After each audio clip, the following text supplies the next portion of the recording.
오늘은 사도행전 2장 14절부터 24절 말씀을 가지고 생애 마지막 날까지 부를 이름 예수라는 제목으로 말씀 나누도록 하겠습니다. 네, 혹시 저녁 안 드신 분들은 저녁 드시면서 들으셔도 되고 커피나 음료수 마시면서 들으셔도 됩니다. 우리 저번 주 시간에 했던 거 잠깐 복습하고 그리고 오늘 말씀 나누도록 하겠습니다. 저번 주 시간 나눴던 말씀 잘 기억 안 나시죠? 네. 성령 밖의 경건함이라는 제목으로 말씀을 나누었습니다. 경건한 유대인들이 왜 성령의 경험을 하지 못했는지에 대해서 말씀을 나누었습니다. 첫 번째입니다. 그들이 열심은 있었지만 하나님의 성령을 경험하지 못했던 이유 첫 번째입니다. 잘못된 지식으로부터 온 경건함이었기 때문입니다. 그들은 예수님을 잘못 이해하고 있었습니다. 그 예수님이 능력 있는 카리스마 있는 정치적인 메시아라고 이해하고 있었습니다. 잘못된 지식이었습니다. 그러므로 그 예수님을 쫓아갔던 열심은 아무런 소용이 없었습니다. 거기에는 성령의 역사가 없었습니다. 두 번째입니다. 교만함으로부터 온 경건함이었습니다. 그들은 사회적으로 사람들에게 존경받는 위치였습니다. 그래서 성령이 임했던 그 사람들 보고 조롱했습니다. 갈릴리 사람들이 아니냐, 촌 사람들이 아니냐, 무식한 사람들이 아니었냐라고 무시했습니다. 어떻게 저런 무식한 사람에게 성령의 역사가 있을 수 있느냐라고 무시했습니다. 왜일까요? 교만했기 때문이었습니다. 그들은 보기에는 굉장히 열심히 있는 신앙이 좋은 사람처럼 보였지만 그 안에는, 그 마음속에는 교만함이 있었습니다. 하나님은 절대 교만한 사람에게는 역사할 수 없습니다. 아무리 겉으로 거룩한 삶을 살아가도 하나님은 마음의 중심을 보시고 하나님은 겸손한 사람에게만 역사할 수 있습니다. 왜냐하면 예수 그리스도가 겸손하셨기 때문입니다. 하나님의 영은 겸손한 영, 성령님은 겸손한 영이시기 때문입니다. 이 두 가지 때문에 이 경건한 유대인들은 성령의 역사를 경험할 수가 없었습니다. 자, 오늘은 이 성령의 역사를 경험하지 못했던 경건한 유대인을 향해서 베드로가 설교를 하는 내용입니다. 굉장히 유명한 설교입니다. 왜 유명할까요? 이 설교를 통해서 3,000명이나 예수님을 믿었기 때문입니다. 이 베드로 설교를 통해서 3,000명이 믿게 되었습니다. 아마 기독교 역사상 가장 큰 역사이기 때문입니다. 설교 한번 했는데 믿지 않는 사람이 3,000명이 생긴 겁니다. 믿지 않는 사람이 중에 3,000명이 믿게 된 겁니다. 아마 이런 역사가 전무후무할 겁니다. 그렇기 때문에 유명한 설교입니다. 과연 이 베드로의 설교 내용이 어떠하길래 3,000명, 그것도 유대인, 교만했던 경건한 유대인들이 포함된 그렇게 열심히 있어서 예루살렘에 메시아를 기다렸던 그 열심히 있었던 유대인들이 3,000명이나 회개하고 예수님을 믿게 되었을까요? 물론 전적인 성령의 역사였지만 분명히 역사할 수밖에 없었던 내용이 분명히 있었을 겁니다. 그 내용을 두 번에 걸쳐 알아보도록 하겠습니다. 두 번에 걸쳐. 차례대로 오늘 말씀을 차례대로 한 구절씩 한번 보도록 하겠습니다. 14절입니다. 14절 제가 읽어보겠습니다. 베드로가 11사도와 함께 서서 소리를 높여 이르되 유대인들과 예루살렘에 사는 모든 사람들아 이 일을 너희로 알게 할 것이니 내 말에 귀를 기울이라. 베드로가 벌떡 일어섰습니다. 누구를 향해서? 경건한 유대인들, 그때 당시에 학자들도 있었고 그리고 굉장히 사회적으로 똑똑한 사람들, 여러분 그런 사람들 앞에 딱 서면 일단 주눅 들 수 있잖아요. 신학교 교수입니다. 근데 거기에서 이제 말씀을 나누는 거, 설교를 하는 겁니다. 여러분 이런 사람들 앞에서 설교해 본 적 있습니까? 그 신학교 교수님 앞에서 전도사가 설교를 하는 거 똑같습니다. 그런 사람들 앞에서 베드로가 불과 얼마 전에 3번씩이나 부인했던 그 베드로가 11사도와 함께 서서 그 사람들에게 이렇게 얘기합니다. 모든 사람들아 이 일을 너희로 알게 할 것이니 내 말에 귀를 기울이라. 그리고 어떻게 소리쳐서 큰 소리로 얘기를 하고 있습니다. 성격 아시지 않습니까? 베드로 성격. 일어서서 큰 소리로 11사도가 그러니까 12명이 일어선 거죠. 그리고 그중에 베드로가 대표로 큰 소리로 그들에게 이제 이야기를 하기 시작합니다. 내 말을 들으라 라고 이야기를 시작합니다. 어떻겠습니까? 아마 최소 3,000명이 모였을 겁니다. 왜냐? 3,000명이 예수님을 믿었기 때문입니다. 아마 굉장히 많은 사람들이 모여 있는데 베드로가 소리를 칩니다. 갑자기 조용해지고 그 많은 사람들이 베드로의 이야기에 귀를 기울이기 시작합니다. 15절입니다. 이렇게 얘기합니다. 때가 제3시니 너희 생각과 같이 이 사람들이 취한 것이 아니라, 여기 3시가 유대 시간으로 지금 시간으로 말하면 오전 9시입니다. 오전 9시인데 술을 마셨겠느냐. 왜냐하면 그 전에 경건한 유대인들이 너희들이 술 취한 것이 아니냐라고 조롱했기 때문에 이에 대한 대답입니다. 아침 9시부터 어떻게 술을 마실 수 있느냐. 너희 생각과 같이 이 사람들은 취한 것이 아니다. 술 취한 것이 아니라는 겁니다. 술 취한 것이 아니라는 겁니다. 그러면서 이야기를 시작합니다. 16절입니다. 이는 곧 선지자 요엘을 통하여 말씀한 것이니 일렀으되, 그리고 요엘서 말씀을 인용합니다. 그리고 이 베드로가 요엘서 말씀을 인용합니다. 율법 학자들 앞에서 이 요엘서 말씀을 인용을 합니다. 과연 여기 21절까지 요엘서 말씀을 통해서 하나님이 우리에게 가르쳐 주고 싶은 교훈이 뭘까요? 그것은 기억하십시오. 그것은 예수님을 끝까지 불러야 한다는 겁니다. 다르게 말하면 예수님을 끝까지 붙들고 살아가야 한다는 겁니다. 자, 요엘서 말씀 17절부터 한번 보도록 하겠습니다. 17절 이렇게 얘기합니다. 17절 18절입니다. 하나님이 말씀하시기를 말세에 내가 내 영을 모든 육체에 부어주리니 너희 자녀들은 예언할 것이요 너희 젊은이들은 환상을 보고 너희의 늙은이들은 꿈을 꾸리라. 18절 그때에 내가 내 영을 내 남종과 여종들에게 부어주리니 그들이 예언할 것이요.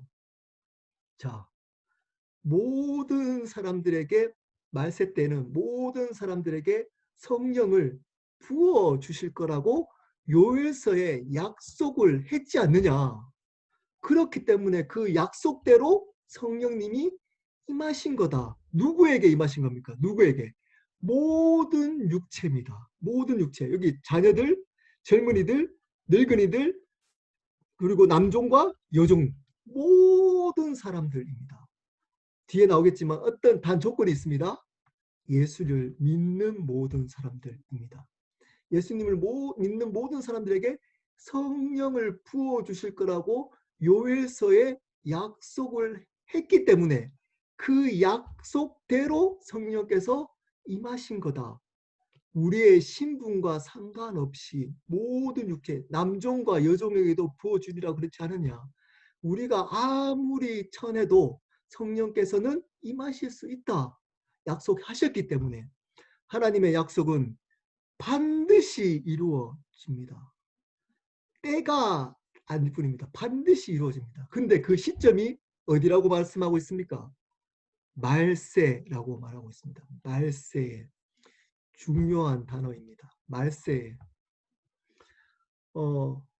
여러분, 이 말세가 어떨 때일까요? 말세. 당연히 예수님이 다시 오는 날이겠죠.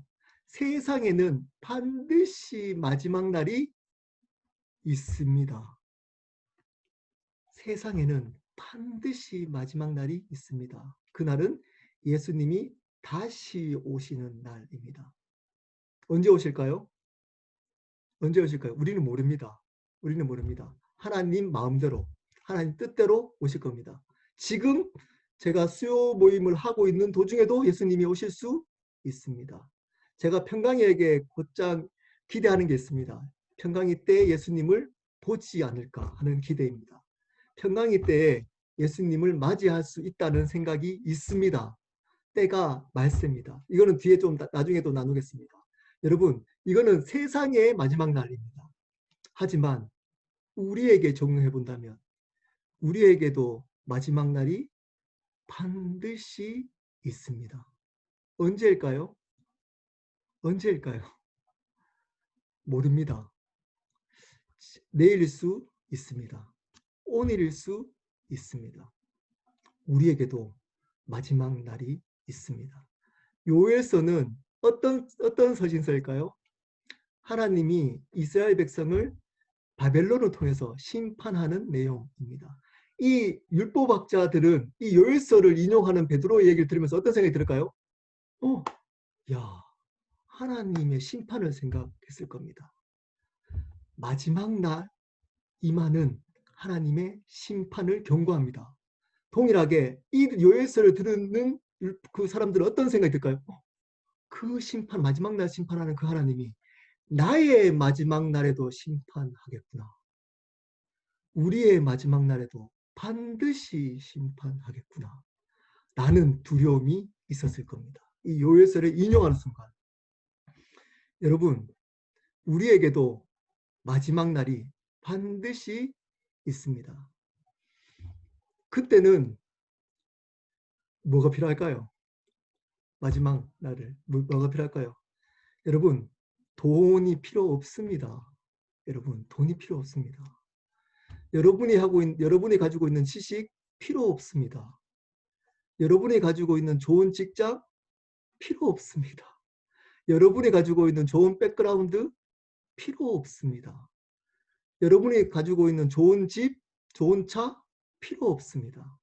좋은 평판, 명예, 사회적 지위 필요 없습니다. 필요 없습니다. 근데 그것이 영원토록 필요한 것처럼 우리는 살아가고 있습니다. 심지어 하나님을 이용하면서까지, 예수님을 이용하면서까지 그 아무것도 필요 없는 것을 위한 기도만 하고 있습니다. 큰일 난 겁니다. 순서가 바뀌어버렸습니다. 우리의 것들을 들여서 진짜 필요한 것을 위해서 기도해야 되는데 아무것도 마지막 날에 필요 없는 것들을 위해서 가장 필요한 것을 이용하기 시작한 겁니다. 기억하셔야 됩니다. 그렇게 살다가는 심판받게 됩니다. 마지막 날. 기억하고 사셔야 됩니다. 우리의 마지막 날이 있다는 것을 반드시 기억하시면서 살아가야 합니다. 두려움 가운데 있어야 됩니다. 여기에 대한 두려움은 반드시 있어야 합니다. 그래야지만 겸손할 수 있습니다. 저는 어머니 덕분이라고 해야 되나요? 어머니 덕택에 응급실을 10여 년 동안 석 달에 한 번씩 갔습니다. 거의 평균적으로 석 달에 한 번씩은 응급실에 갔습니다. 어머니 상태가 항상 안 좋게 해서 병원에 입원하셨기 때문입니다. 응급실 혹시 가보셨습니까, 여러분? 응급실. 그 지혜로운 사람은 잔치집보다는 그 장례식장을 간다고 하지 않습니까? 죽음을 기억한 사람이 지혜로운 사람이다. 전도서도 가장 지혜로운 솔로몬이셨는데 이 세상에 대해서 헛되고 헛되다라고 얘기를 하고 있지 않습니까? 여러분, 응급실에 가보면 말 그대로 응급 환자들이 옵니다. 가끔씩 응급 환자 아닌 사람도 오지만 대부분은 응급 환자들이 옵니다. 거기에는 나이가 상관없습니다. 어떨 때는 어린아이들도 옵니다. 어린아이도 봤습니다. 어떨 때는 건강해 보이는 청년도 옵니다. 부자들도 옵니다. 비서들 데리고 옵니다. 가난하든 사회적 지위가 높든 돈 많든 상관없습니다. 옵니다.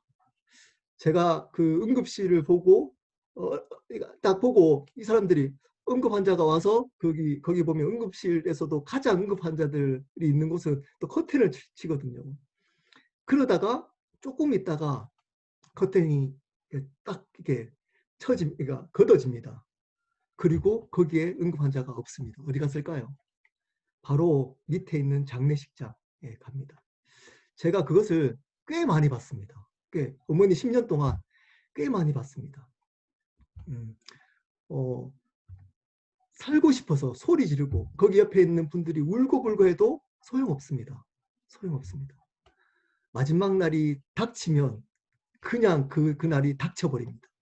준비할 수 없습니다. 그냥 닥쳐버립니다. 그 마지막 날이 우리에게도 있습니다.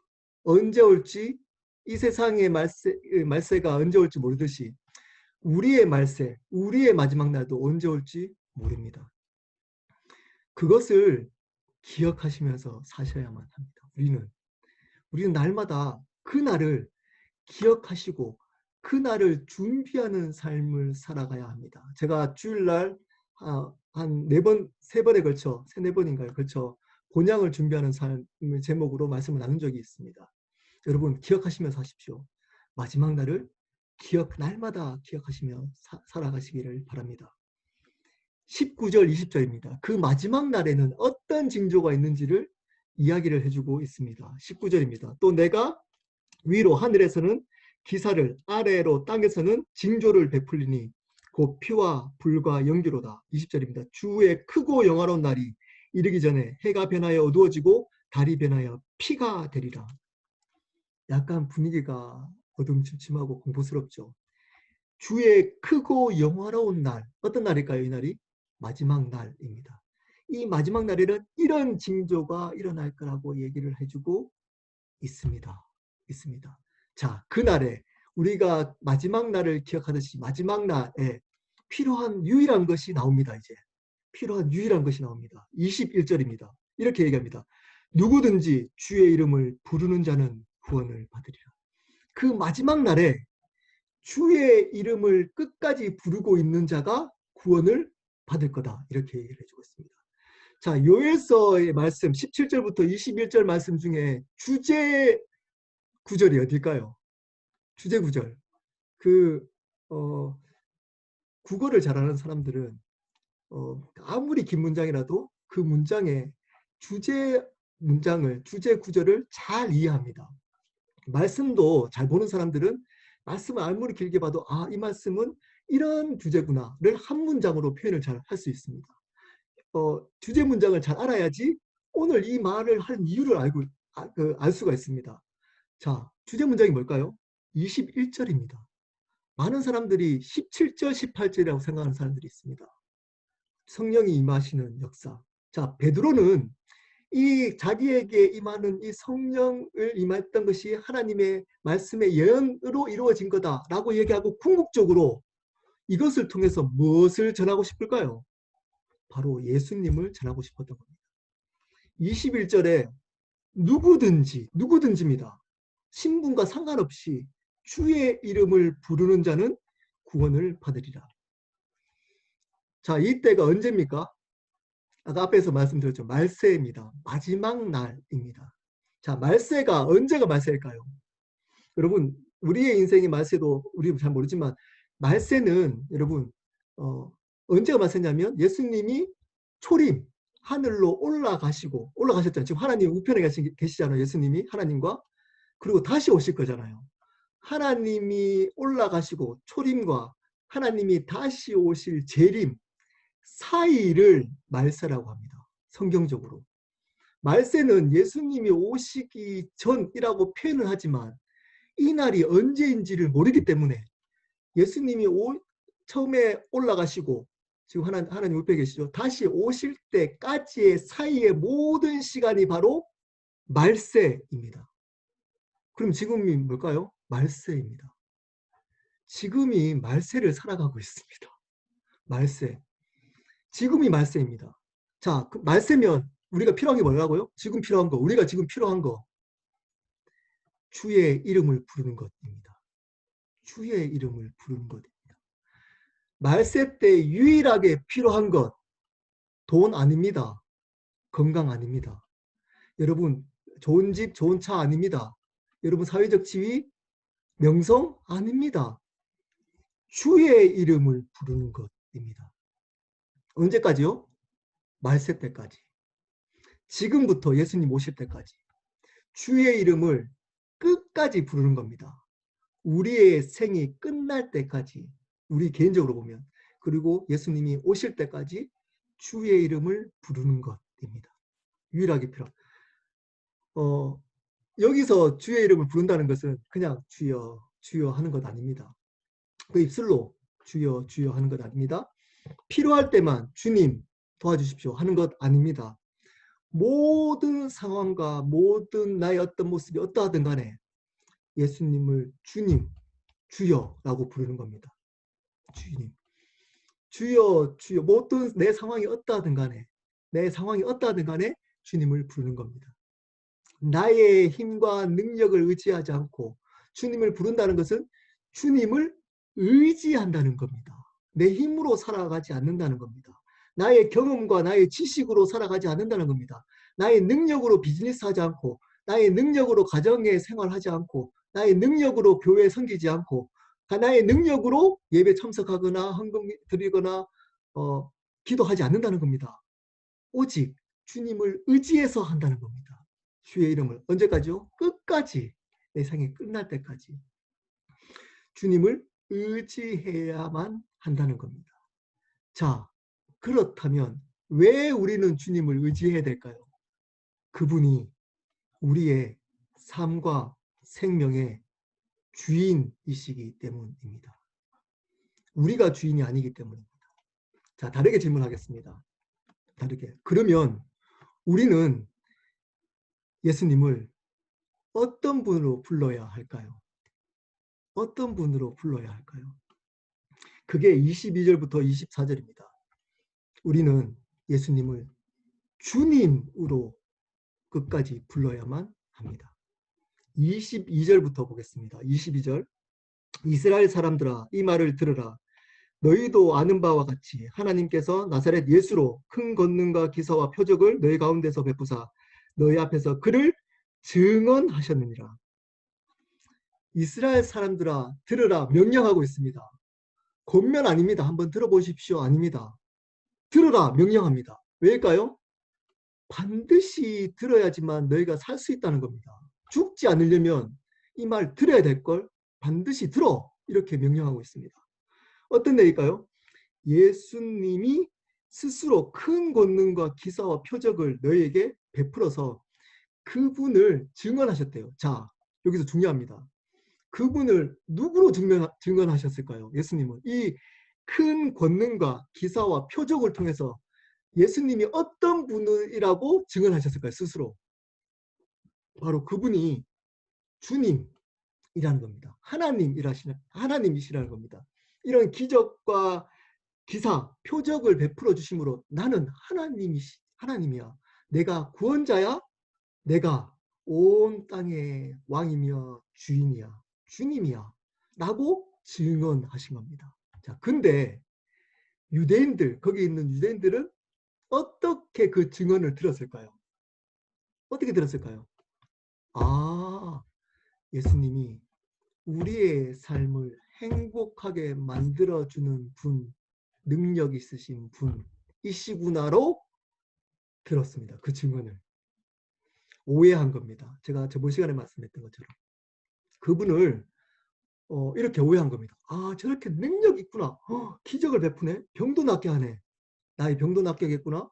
능력 있네. 이 나라 로마로부터 우리를 구원할 수 있는 능력도 있구나. 이야, 그래서 따랐던 겁니다. 따랐던 겁니다. 근데 따랐는데 어떻게 됐나요? 십자가에 죽는다는 겁니다.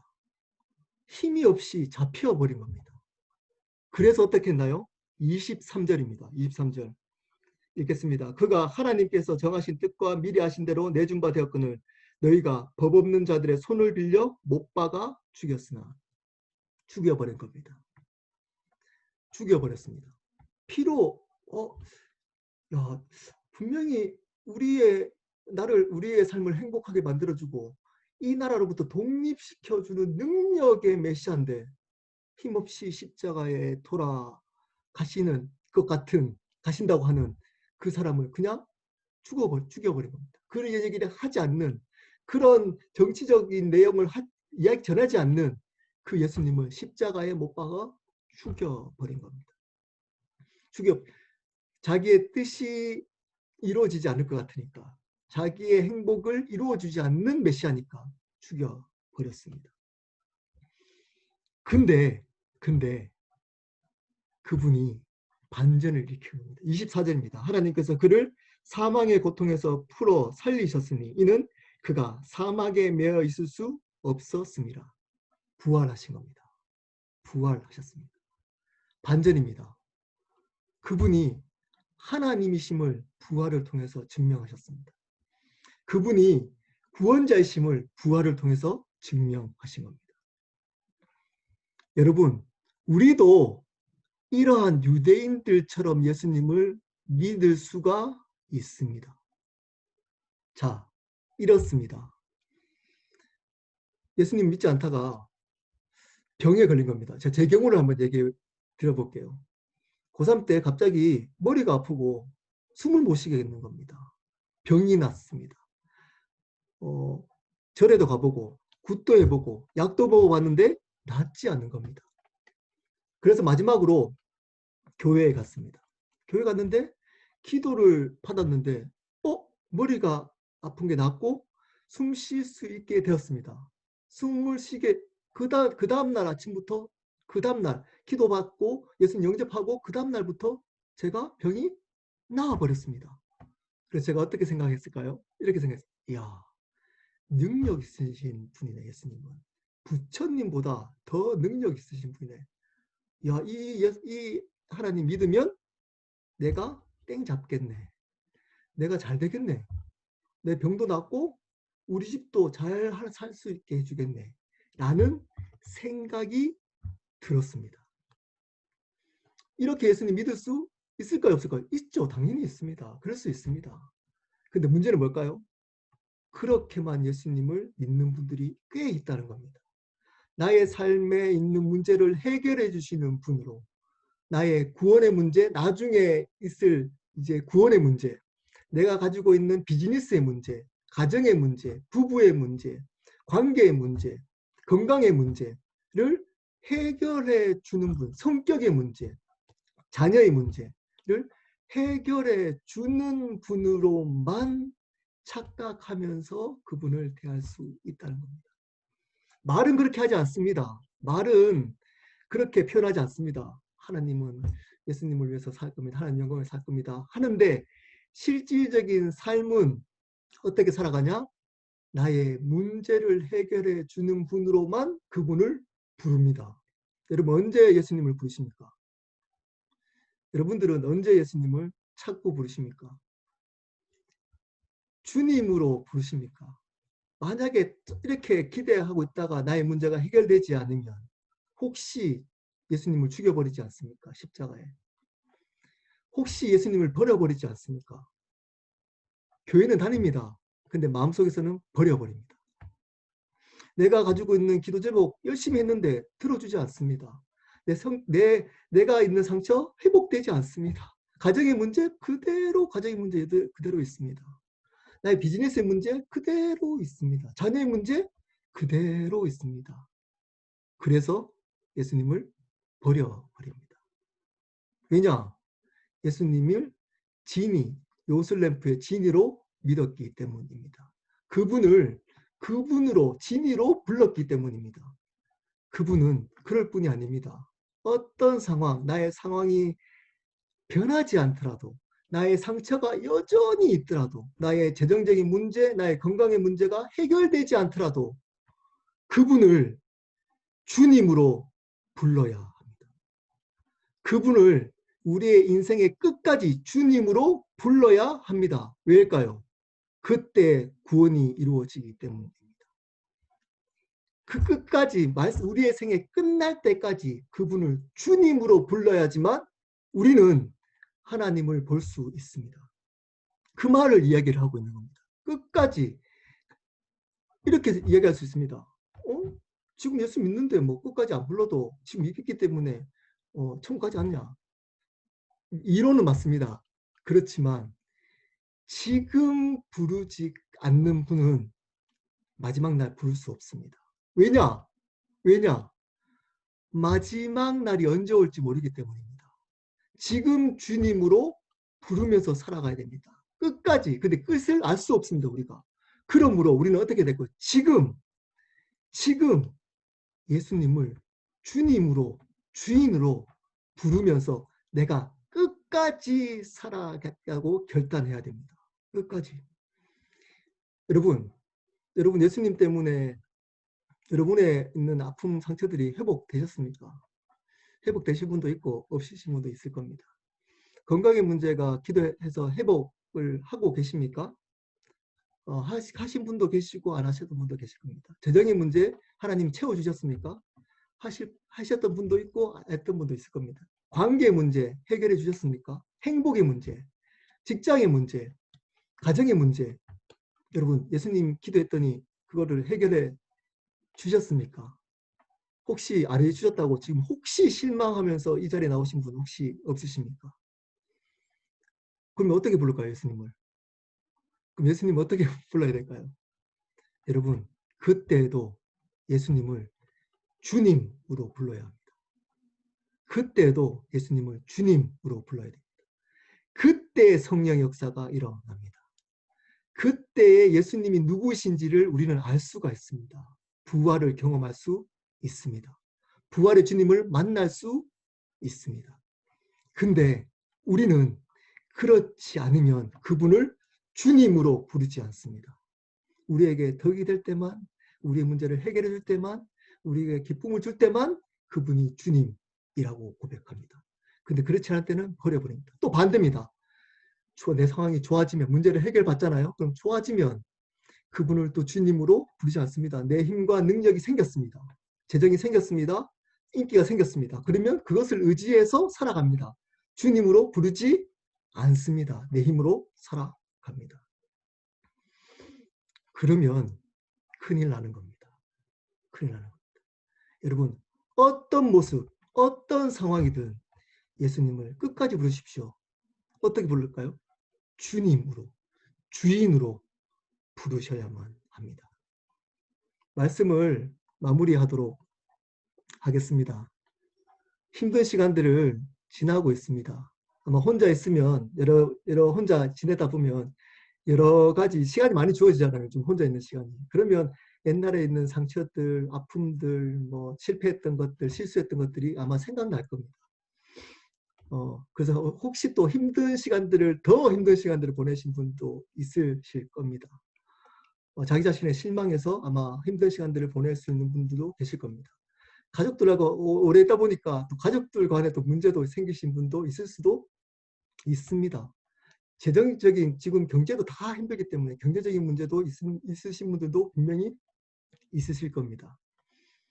여러분, 예수님을 부르셔야 합니다. 예수님을 부르셔야 합니다. 어떻게 불러야 될까요? 하나님 이런 문제를 해결해 주십시오라고 부르는 것 나쁘지 않습니다. 그때도 불러야 됩니다. 근데 궁극적으로 그분을 지금 내가 이런 상황이지만 예수님은 주님이십니다. 라고 불러야 됩니다. 나의 상황을 다스리시고 인도하시는 주님 되십니다.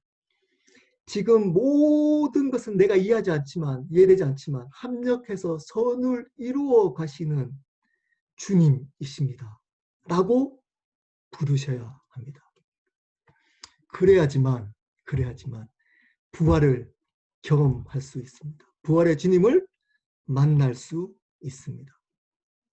사랑하는 여러분, 제가 제목을 뭐라고 했죠? 생애 끝날까지 부를 이름 예수라고 이 오늘 말씀의 제목을 지었습니다. 우리의 생이 끝날 때까지 불러야 됩니다. 의지해야 됩니다. 그분을 불러야 됩니다. 누구로 불러야 될까요? 주님이십니다. 나의 삶과 생명의 주님이십니다. 라고 끝까지 포기하지 마시고 부르셔야 합니다. 그래야지만 성령의 역사를 경험할 수 있습니다. 그래야지만 부활의 주님을 날마다 만날 수 있습니다. 그래야지만 하나님 나라의 감격과 은혜를 이 땅에서 경험하며 살아갈 수 있습니다.